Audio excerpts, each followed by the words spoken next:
اللہ تعالیٰ نے رمضان کا مہینہ عطا فرمایا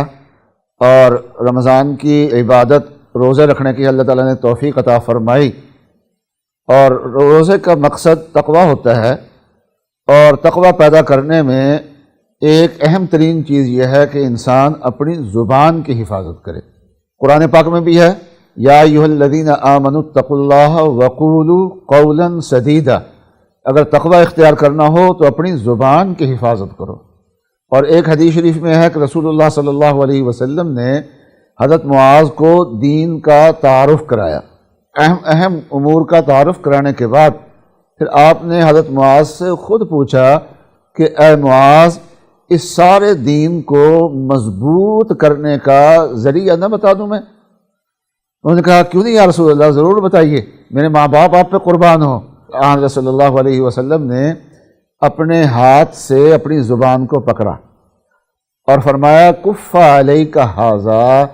کہ اس زبان کو کنٹرول کر لو، اس زبان کو سنبھال لو۔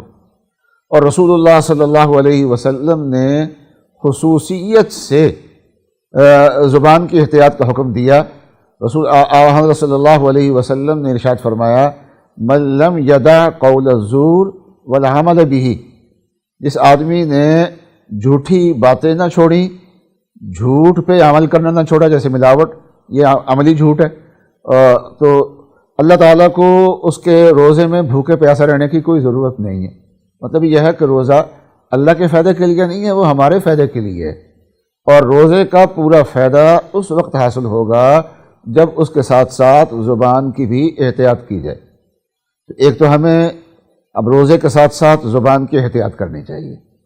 اور یہ کوشش کریں جیسے صبح سے لے کے شام تک کوشش کرتے ہیں کہ کھانے پینے سے بچتے ہیں، اس چیز کا بھی اہتمام کریں کہ اس مہینے میں جھوٹ نہیں بولنا، اور اس چیز کا بھی اہتمام کریں کہ گالی اس زبان سے نہیں نکالنی، کسی کی غیبت نہیں کرنی، اور غصے میں آ کے کسی کے ساتھ سخت کلامی نہیں کرنی۔ اگر روزے میں کھانے پینے سے بچنے کے ساتھ ساتھ